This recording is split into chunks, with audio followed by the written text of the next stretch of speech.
Lesson number 8। आज हमारा lecture number 3 है।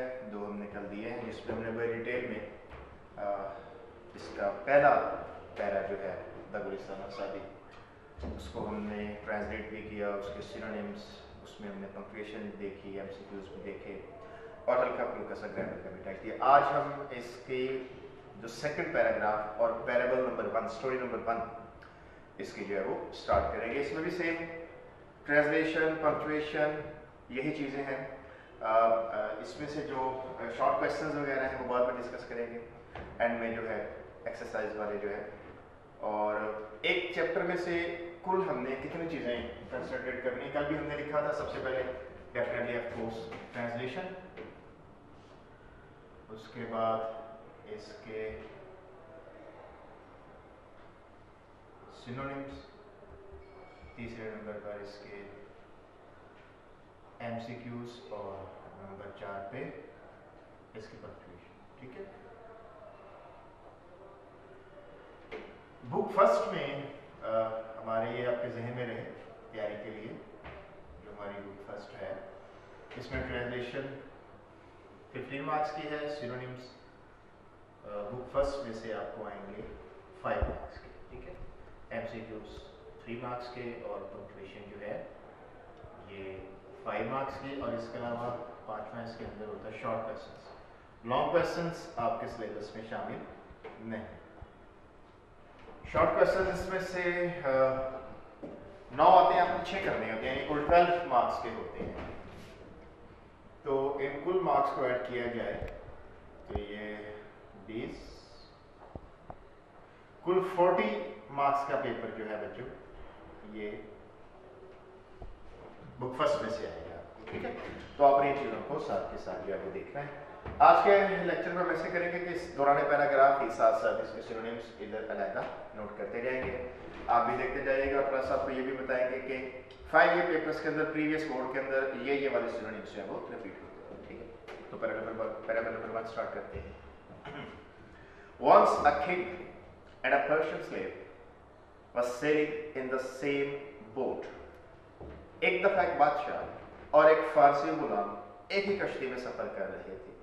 अब यहाँ पे वर्ड आया पर्शियन, तो अमूमन ये कहा जाता है पर्शिया, भाई ईरान का नाम है तो कह देते हैं ईरानी गुलाम।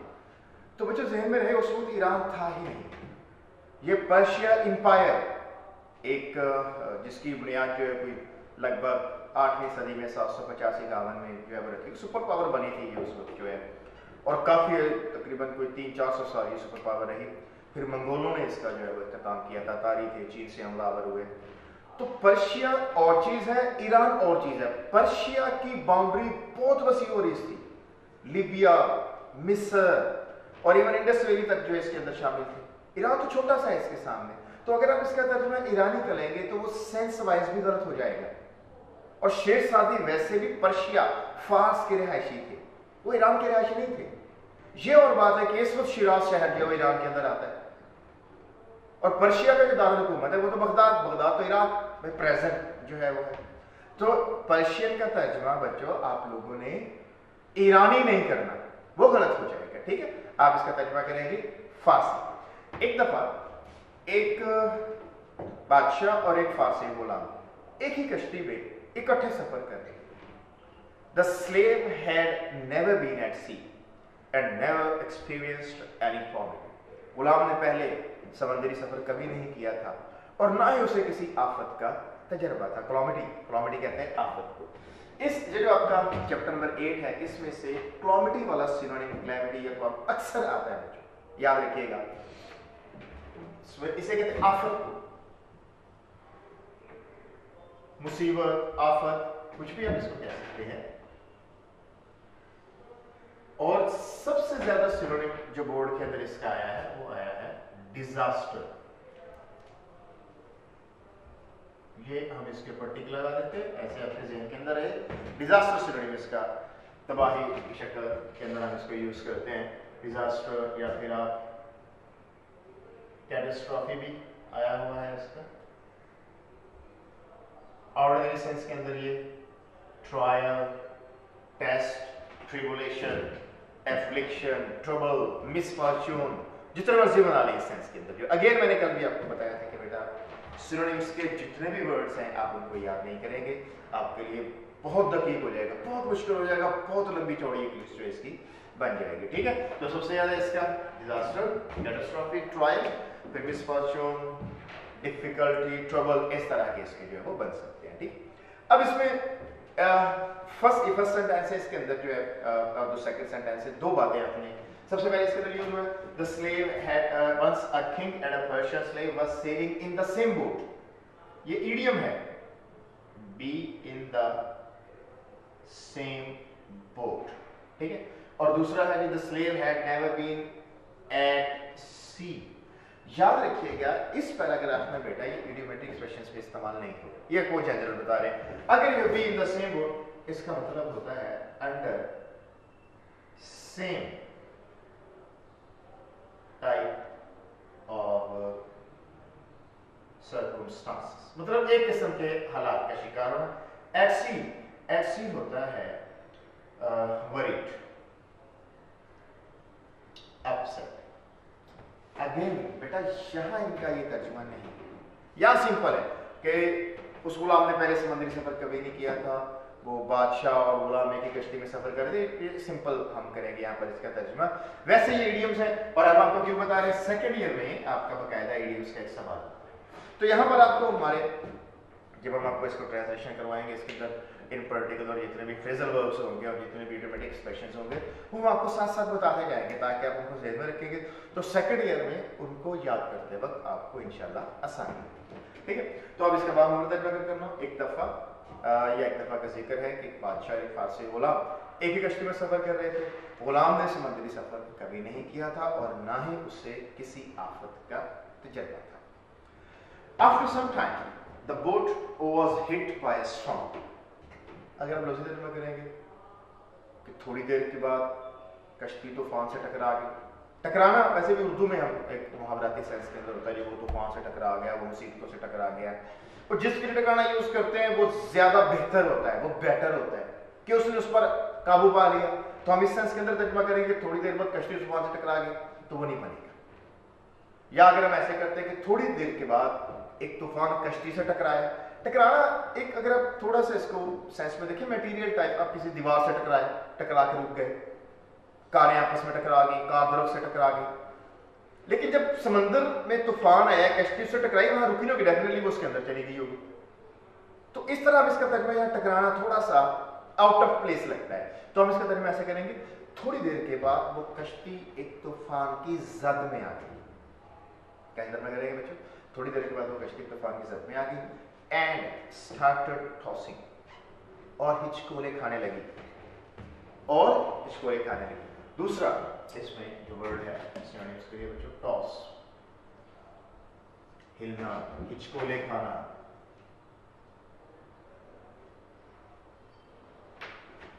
इसका यही जितनी दफा भी पेपर में आया है, शेख ही सिनोनिम इसका आया है, मुल्तान को।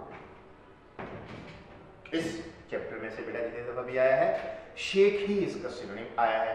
वैसे और इसके क्या सिनोनिम हो सकते हैं, स्विंग हो सकता है, रॉक हो सकता है, जैसे थोड़ा रॉक एंड रोल उस टाइप का हो सकता है सिनोनिम इसका। ज्यादा इसका जो शेख बेटा आया हुआ है। थोड़ी देर के बाद कश्ती तूफान की जद में आ गई और हिचकोले खाने लगी। It was very inconvenient for the passengers. Inconvenient word, convenient से, कन्वीनियंट एडजेक्टिव है, कन्वीनियंस आराम सुकून को कहते हैं, तो इनकन्वीनियंस जिसमें बेचैनी हो, जिसमें इस्तराब हो, जिसमें परेशानी हो, तो it was very inconvenient for the passengers. ये बात मुसाफिरों के लिए बड़ी तकलीफ का बायस बनी। वेरी एडवर्ब आ गया, एडवर्ब ऑफ डिग्री बहुत की सेंस के अंदर देता है। ये बात मुसाफिरों के लिए बड़ी परेशानी का बायस बनी। सो इनकन्वीनियंट एडजेक्टिव है। अगर आप इसके सिनोनिम लिखना चाहें, इनकन्वीनियंट लफ्ज़ी तर्जुमा बेआराम, बेसुकून या तकलीफ दे या बाइसे आज़ाब, तो troublesome, annoying, इरिटेटिंग, बाइस से तकलीफ, ये बात मुसाफिरों के लिए बड़ी बाइस से तकलीफ बनी। All remained quiet, Q U I E T quiet, ये आपको पेरा वर्ड्स के अंदर आता है। एक आएगा Q U I T E quite, ये आप जानते हैं मुकम्मल को कहते हैं। एक Q U I E T quiet, ये बेटा खामोश को कहते हैं। और एक वर्ड होता है Q U I T quit, ये होता है खत्म करना, एंड कर देना किसी चीज, इख्तिताम करना, इस्तीफा दे देना, सरेंडर कर देना टाइप होता है। ठीक, quite Q U I T quite मुकम्मल, Q U I E T quiet खामोश पेरा वर्ड्स में, और Q U I T quit खत्म, एंड फिनिश किसी चीज। ऑल रिमेन्ड क्वाइट, सारे कश्ती में जितने भी बैठे सारे चुप करके बैठ रहे, एक्सेप्ट द स्लेव, सवाए उस गुलाम के। Again except, E X C E P T, except, सवाए, except, A double C E P T, except, कबूल करना।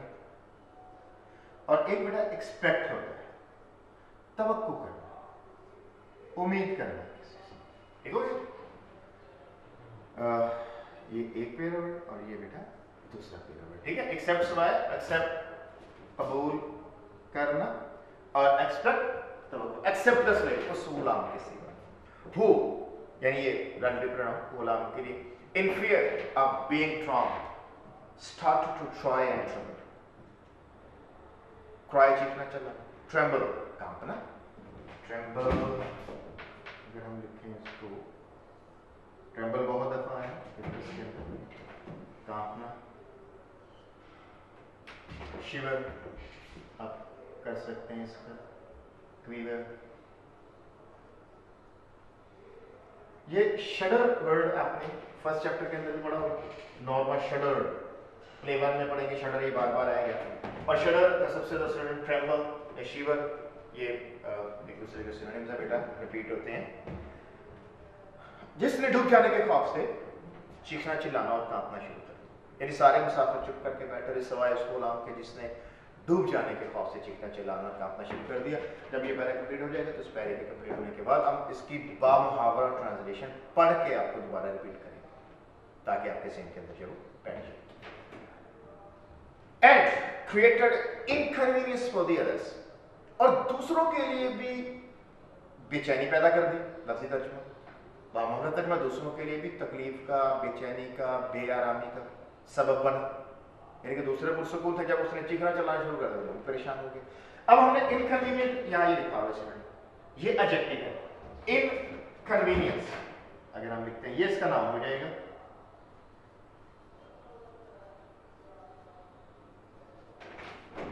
यहां तकलीफ दे है तो तकलीफ, ठीक है, और ट्रबलसम से ट्रबल, एनोयंस से एनोयंस इसका नाम, और इरिटेशन, इरिटेटिंग से बेटा इरिटेशन, ये इसका नाम हो जाएगा। याद रखिएगा हमने कर दिया आपको बताया था कि वर्ब्स के सिनोनिम, अब ट्रेम्बल वर्ब है तो उसके वर्ब सिनोनिम है, एडजेक्टिव के सिनोनिम एडजेक्टिव, वर्ब के सिनोनिम वर्ब, नाउन के सिनोनिम नाउन। ये भी एडवर्ब होगा तो बेटा उसके सिनोनिम एडवर्ब्स, नाउन्स होंगे तो उनके सिनोनिम नाउन्स, और वर्ब्स होंगे तो उनके सिनोनिम वर्ब्स। और दूसरों के लिए भी वो बेचैनी का, बेआरामी का, जो भी आप लिखना चाहें सबब बना।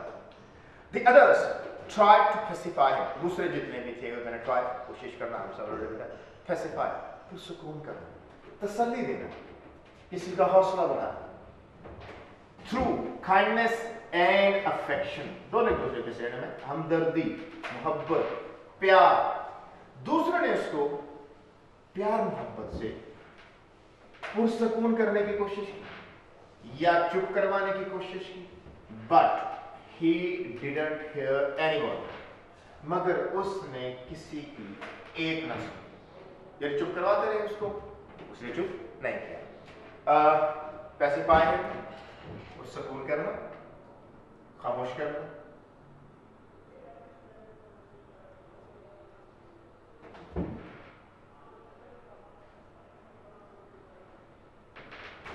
काम, कंपोज, एक कंपोज तख्लीक करना, बनाना, लिखना, एक किसी को तसल्ली देना भी होता है। काम, कंपोज, पुरसकून करना, सूद, या सोलेस, ठीक है। दूसरा है इसको प्यार, काइंडनेस और अफेक्शन, अफेक्शन, काइंडनेस, लव, हम सब प्यार और मोहब्बत से चुप करवाने की कोशिश की मगर उसने किसी की एक न सुनी।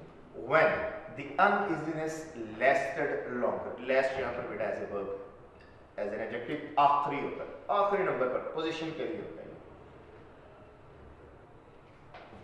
जब the uneasiness lasted longer, जब ये बेचैनी ज्यादा देर बाकी रही, last बाकी रहना, survive, the king also became displeased, तो बादशाह भी बरहम होना, नाराज होना, गुस्से हो जाना। सारे इसको चुप करवाने की कोशिश कर रहे थे लेकिन बेटा वो किसी की नहीं सुन रहा था। जब वो ज्यादा देर चीखा चिल्लाया तो बादशाह भी नाराज हो गया। अब यहाँ पर एक छोटी सी बात आपने ज़हन के अंदर रखनी है, एक ग्रामर पॉइंट ऑफ व्यू के हवाले से। तो कहता है when the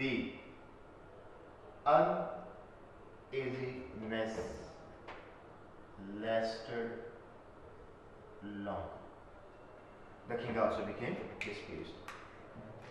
The uneasiness, proper adjective before abstract noun. हम सेकेंड ईयर के अंदर जाकर आपको रूल पढ़ाएंगे, हम आपको बताएंगे बेटा कि एब्स्ट्रैक्ट नाउन से पहले डेफिनेट आर्टिकल का इस्तेमाल, और भी प्रॉपर नाउन से पहले भी नहीं करते, एब्स्ट्रैक्ट नाउन से पहले भी नहीं करते, लेकिन यहाँ पर आया uneasiness।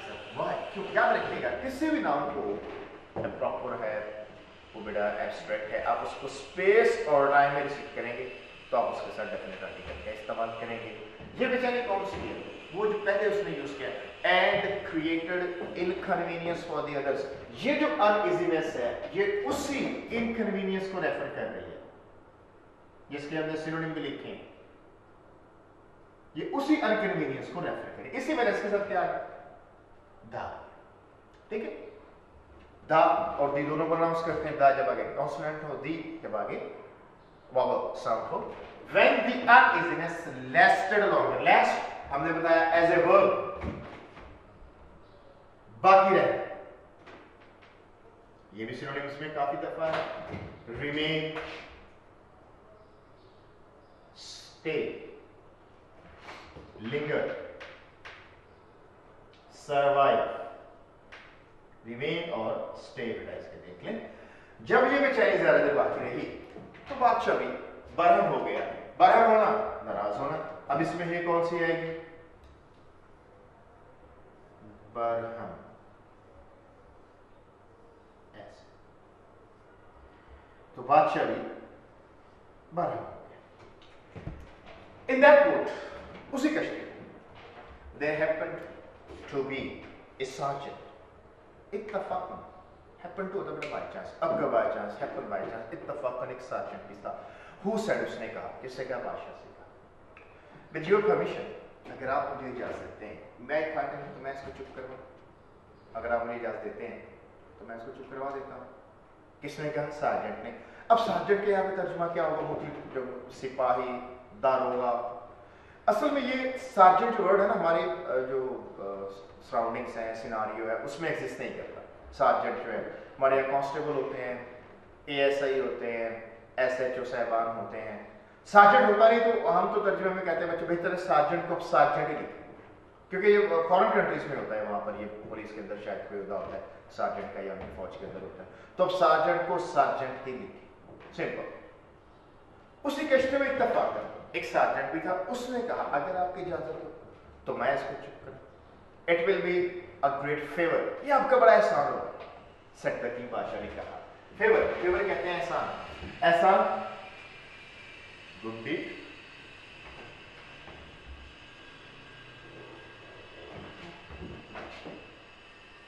बेनिफिट को कहते हैं एडवांटेज,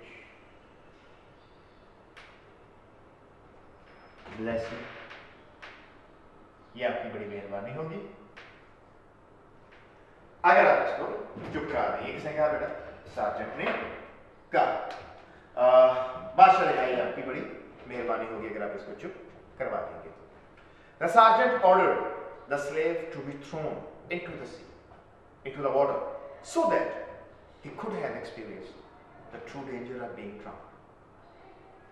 साचन ने हुक्म दिया कि इस गुलाम को उठाकर पानी में फेंक, टू बी थ्रोन, ऑर्डर हुक्म दे रहे, इस गुलाम को उठाकर पानी में फेंक, ताकि सो दैट ताकि he could have experienced, इसको तजर्बा हो सके, the true danger, कि असल में खतरा क्या है, बीइंग ड्राउन, डूब जाने का खतरा होता है क्या, कि कश्ती के अंदर तहफाज से इसको इल्म नहीं है कि हकीकत में डूब जाने का खतरा जो है वो क्या होता है।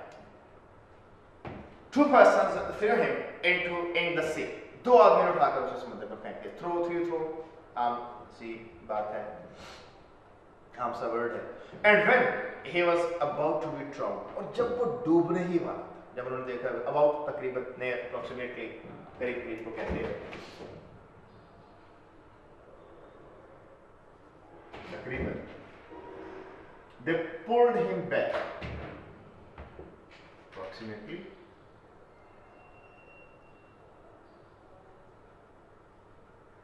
almost, उन्होंने उसको वापस कश्ती में खींच लिया। पुल खींचना, पुश आगे की तरफ धक्का देना होता है, पुल बेटा अपनी तरफ होता है। And he clung the stern with both of his hands, clung चमक जाना, अटैच हो जाए। ये ना अक्सर बच्चे धोखा खा जाते हैं, खासतौर पर जब क्लिंग की फॉर्म में आती है, क्लिंग वो ये समझते हैं शायद ऐसे क्लिंग क्लैंग क्लंग, जिस तरह रिंग की फॉर्म में होती है, रिंग रैंक और रंग। मुझे याद रखिएगा क्लिंग जो चमटना होता है उसकी फॉर्म में क्लिंग क्लैंग क्लंग नहीं होती, ये गलत है। जो चमटने वाला होता है क्लिंग की फॉर्म होती है क्लिंग क्लंग और क्लंग, ये होती है क्लिंग क्लंग क्लंग। हाँ, रिंग रैंक रंग, क्लिंग ये इसकी present form, base form, past form और पास्ट पार्टिसिपल, ठीक हो गया। इसकी बेटा क्लैंग। हाँ, क्लैंग एक और वर्ब है जो एग्जिस्ट करता है। क्लैंग ये होता है घंटे की टन टन करना, ये होता है क्लैंग, क्लैंड और क्लैंड, ठीक हो गया। क्लैंग घंटे की टन टन करना, ये चमटता नहीं होता, क्लिंग होता है बेटा चमटता। तो इसकी फॉर्म्स क्या होंगी, cling clang clang, not cling clang clang, ठीक हो गया। क्लैंग घंटे की एज ए नाउन भी होता है, घंटे की टन टन करना भी होता है, एज ए वर्ब भी है। तो क्लैंग क्लैंड और clang with both of his, and he clang the stern, stern कहते हैं अकबी से, बैक पार्ट को कहते हैं। अच्छा, सबसे पहले यहाँ क्लिंग एंड एक क्लंग, चमट जाना,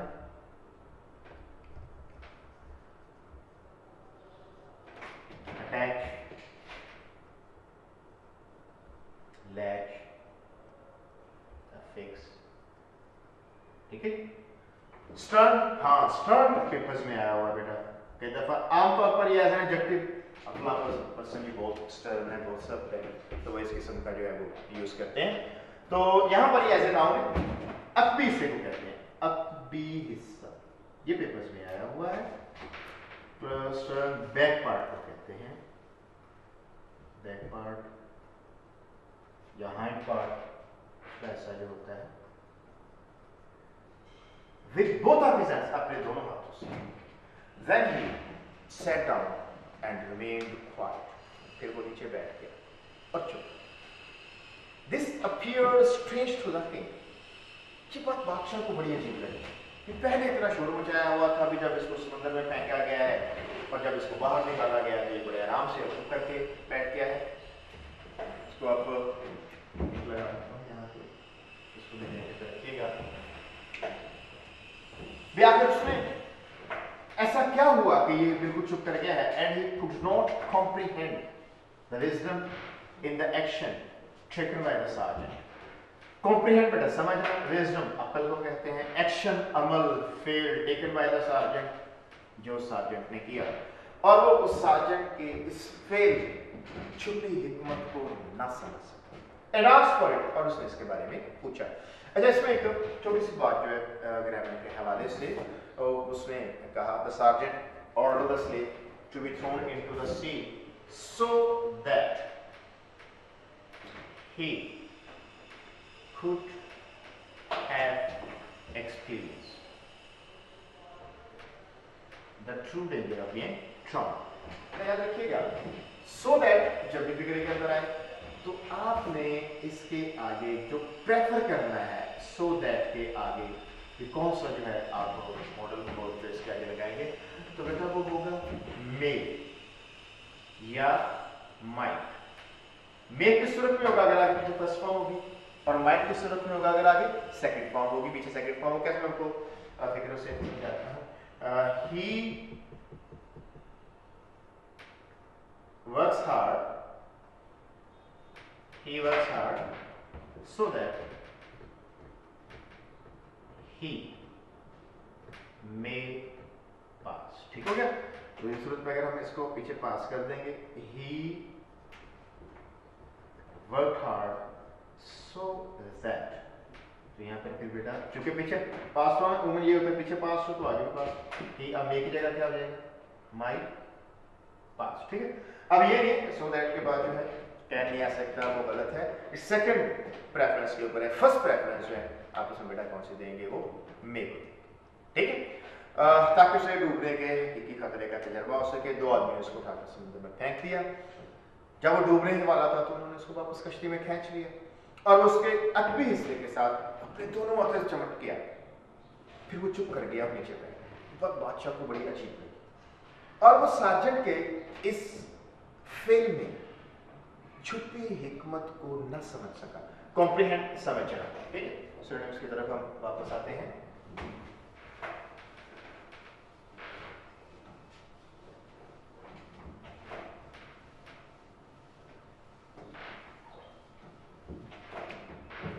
अपीयर, वर्ब्स ऑफ पेयरिंग 4। इनको अच्छी तरह अपने जहन में, बहुत इंपॉर्टेंट है, बहुत दफा रिपीट होते हैं। लगा या लगना, ये होता है लुक, सीम्ड और साउंडिंग। कुल ये 4 है, लुक, सीम, साउंड। हम इनको वर्ब्स ऑफ अपीयरिंग भी कहते हैं। बेटा ये 4 है, लुक, सीम, साउंड, अपीयर।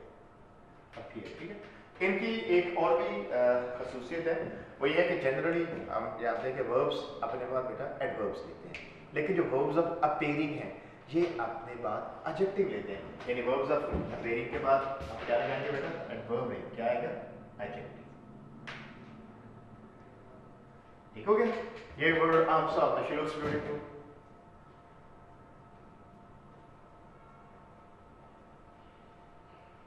बहुत खूबसूरत लग रही है। ठीक है, और एक और ये जनरली जो है ये चारों जो है ये पॉइंट नंबर 1 हो गया इनके हवाले से, और पॉइंट नंबर 2 जो है ये अमूमन जो है प्रोग्रेसिव फॉर्म के अंदर यूज नहीं होते, प्रोग्रेसिव टेंस के अंदर इस्तेमाल नहीं होते, और not used in progressive tenses.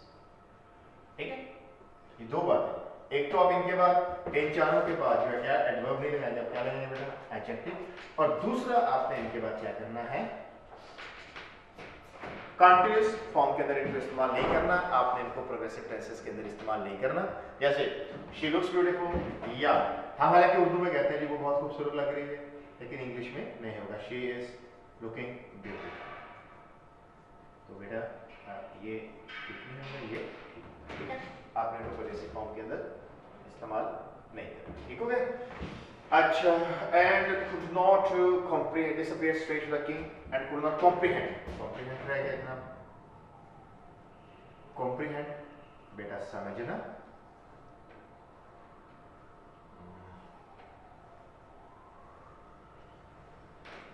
समझना आसान सा। understand, grip, grab, perceive,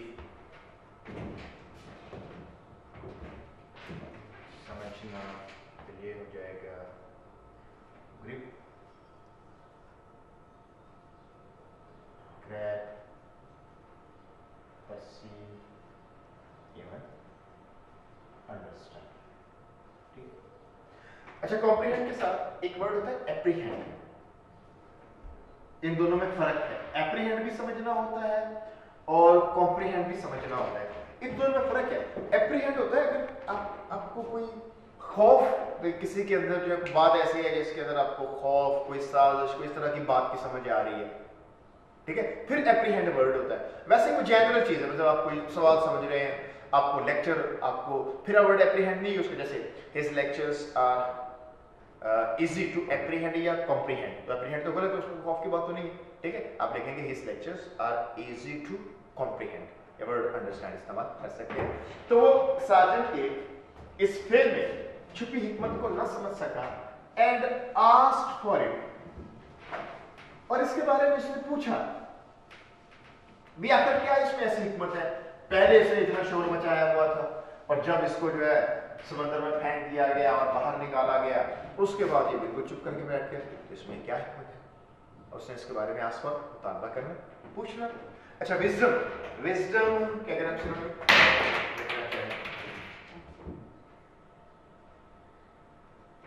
wisdom दानाई, हिकमत को कहते हैं, दानिशमंदी को कहते हैं, सगासिटी, intelligence.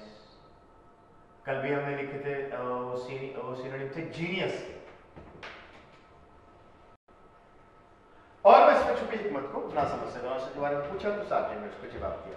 Before he had experienced the danger of being ड्राउन्ड, डूब जाने के खतरे को तजुर्बा कर लेने से पहले, he knew not about the safety of the boat, उसे इल्म नहीं था कि वो कश्ती में हिफाजत से। सेफ्टी किसको कहते हैं? सेफ्टी कहते हैं हिफाजत, protection.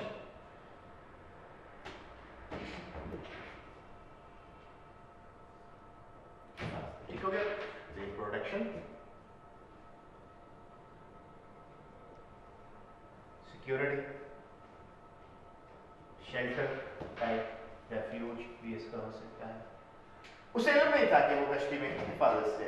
A man does not realize, अब उसका वो लेसन इसका जो है, the worth of safety from the misfortune, worth कहते हैं अहमियत को, सेफ्टी बेटा हिफाजत, misfortune मुसीबत, परेशानी, दुख, तकलीफ को, unless he has studied, जब तक कि वो इसको पढ़ नहीं जाता।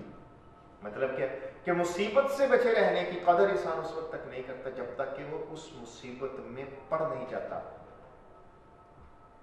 हमने लेक्चर नंबर 1 में जब हम दे रहे थे, हमने कहा था शेख सादी की जो कहानियां के जो लेसन है उनकी यूनिकनेस वो है यूनिवर्सलिटी। उसके अंदर जो लेसन मिलता है उससे कोई भी आदमी, वो किसी भी मजहब का हो, किसी भी टेरिटरी का हो, किसी भी इलाके का हो, किसी भी टाइम का हो, वो इससे एग्री करेगा। हेल्थ की कदर इंसान सेहत की कदर कब करता है? जब वो बीमार हो जाता है। ये इंसान की शायद फितरत है। हेलन केलर ने भी यही कहा, we value things when we lose them, चीजों की कदर हम कब करते हैं? जब हम इनको खो देते हैं। कश्ती से जब वो समंदर के अंदर गया तो तब उसको पता चला कि मैं कश्ती के अंदर हिफाजत से था। इंसान की ये नेचर है कि वो चीजों की कदर उनको खो देने के बाद करता है। A man does not realize जानना, पहचानना, वर्थ कहते हैं बेटा कदर, वैल्यू,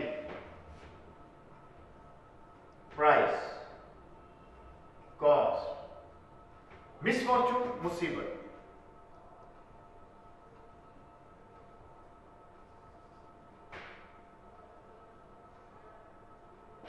ठीक है, इसकी वही मुसीबत की जो हमने लिखी थी, डिजास्टर, कैटास्ट्रॉफी, वो सारे इसके सिनोनिम बन जाएंगे।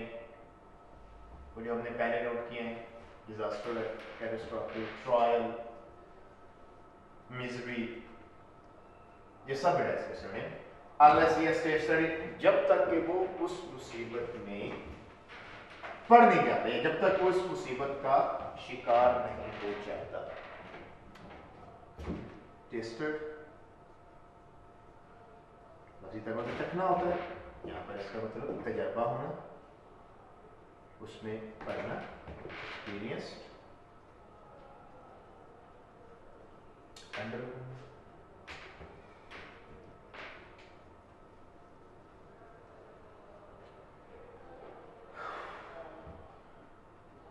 फेस। ठीक है जी, तो बेटा ये फर्स्ट पैराबल जो है कंप्लीट हो गई है। इसके सिनोनिम्स हमने कर लिए, इसके अंदर जो ग्रामर के वर्ड्स हैं वो भी हमने आपको बताए हैं साथ के साथ। अब मैं इसको रिपीट करूंगा सेंटेंस वाइज जो है, और फिर पूरे एक सेंटेंस का ही तर्जुमा करूंगा और बामुहावरा करूंगा। आपने बेटा उसको गौर से सुनना है कि बामुहावरा तर्जुमा कैसे होगा। Once a king and a Persian slave was sailing in the same boat. एक दफा एक बादशाह एक फारसी गुलाम एक ही कश्ती में महंगे सफर थे। The slave had never been at sea and never experienced any calamity. उस गुलाम ने पहले समंदरी सफर कभी नहीं किया था और ना ही उसे किसी समंदरी आफत का तजर्बा था। After some time, the boat was hit by a storm and started tossing. थोड़ी देर के बाद वो कश्ती तूफान की जद में आ गई और हिचकोले खाने लगी। It was very inconvenient for the passengers. मुसाफिरों के लिए ये बात बड़ी बाइस तकलीफ बनी। All remained quiet except the slave, who, in fear of being drowned, started to cry and tremble and created inconvenience for the others. उस गुलाम के सिवा सारे मुसाफिर चुप करके बैठे थे, जिसने डूब जाने के खौफ के पेशे नजर चीखना चिल्लाना और कांपना शुरू कर दिया।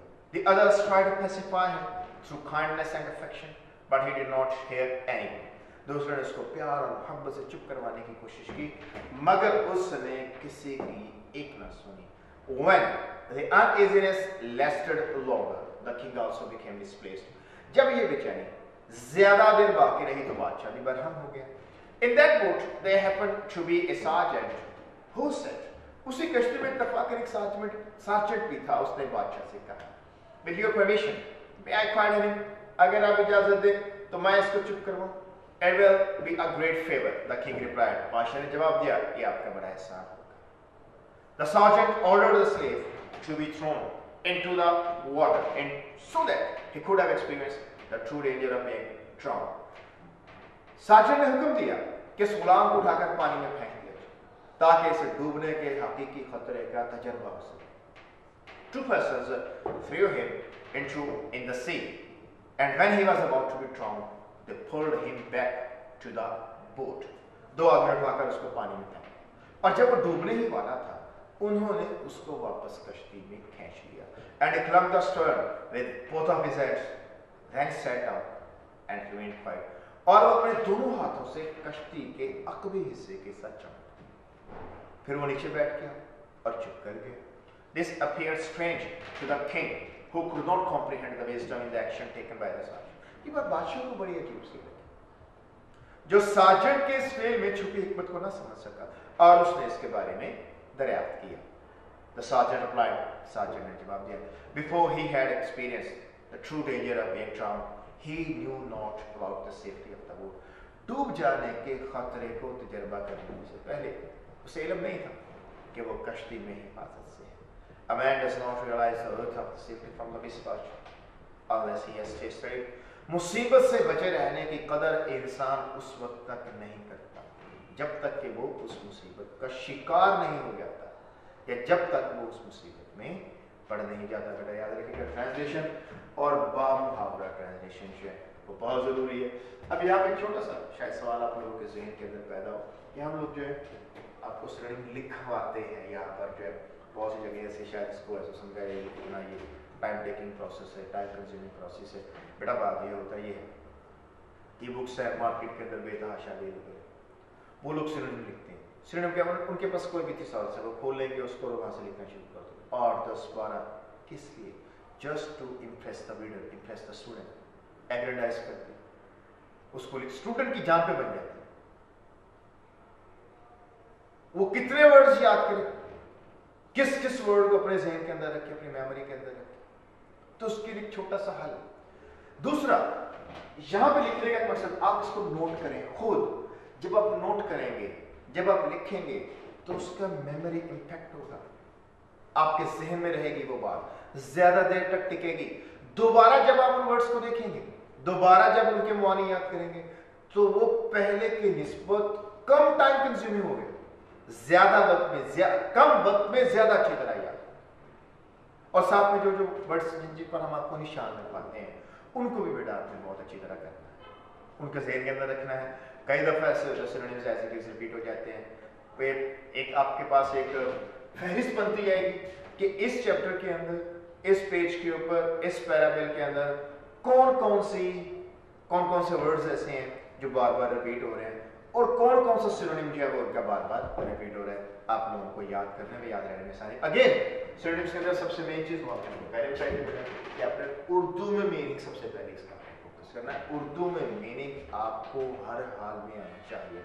अगर उर्दू में मीनिंग नहीं आएगा तो ये आपके लिए काफी मुश्किल होगी। ठीक है बेटा, तो आज का ये लेक्चर यहाँ पर खत्म करते हैं। नेक्स्ट लेक्चर में इंशाल्लाह। अल्लाह हाफ़िज़।